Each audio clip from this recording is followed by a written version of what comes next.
भगवान आए हैं, चार हाथ वाले बन के आए, देह पर पीताम्बर था। बालक इसलिए अद्भुत है, संसार के बच्चों का जन्म होता है तो शरीर के ऊपर वस्त्र नहीं होता, लेकिन भगवान पीला पीताम्बर धारण करे हुए आए हैं, इसलिए भगवान अद्भुत है। संसार के बच्चों का जन्म होता है, वो दो हाथ वाले होते हैं, लेकिन भगवान चार भुजा वाले बन के आए। और आनंद की बात यह थी, चारों हाथ खाली नहीं थे, चारों में क्या क्या था?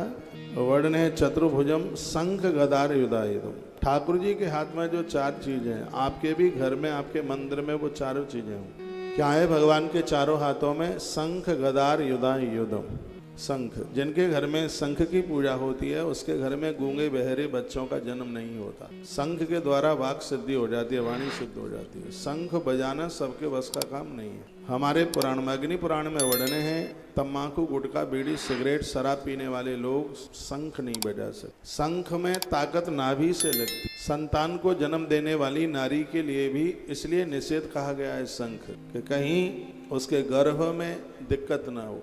जब नारी संसार के कार्यों से निवृत्त हो जाती है, उसका ऋतुकाल समाप्त हो जाता है, उसके तत्पश्चात नारी शंख बजाने की अधिकार। शंख सिद्ध है अपने, कई तरह के शंख होते हैं।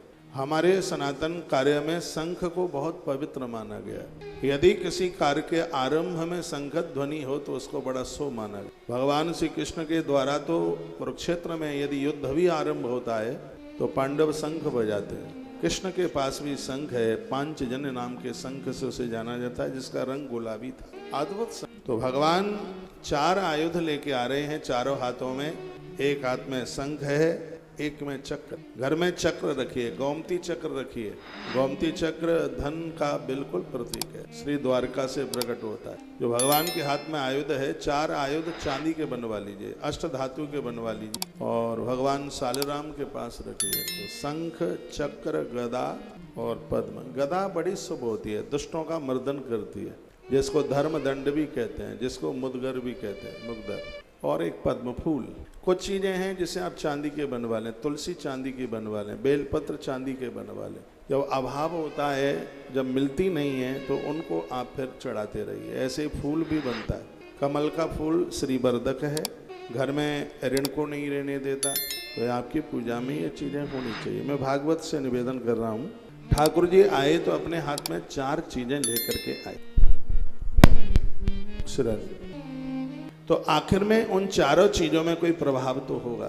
जब भगवान उन चारों चीजों को लेकर, हमारी भी पूजा में ये चारों आयुध हैं, शंख, चक्र, गदा और पद्म। हमने हजारों परिवारों में ये चारों आयुध भेजे हैं। ये बहुत शुभ है। गदा के द्वारा भगवान दुष्टों का मर्दन करते हैं, चक्र के द्वारा रक्षा करते हैं, पद्म के द्वारा भगवान ज्ञान देते हैं, अपनी भक्ति देते हैं। पद्म मीन्स कमल, कमल के द्वारा। तो सीधी सी बात है, पूजा में कमल को आप पूजेंगे, भक्ति आपके पास आएगी, ज्ञान आपके पास आएगा, बुद्धिमता आपके पास आएगी। व्रत में कमल के फूल की आहुति दिवाली की रात्रि भर तक दी जावे तो घोर गरीबी समाप्त होती है। माँ भगवती लक्ष्मी कमल से इतनी प्रसन्न, उसका तो आसन ही कमल का फूल है। तो इन सब चीजों को बड़ा शुभ माना गया।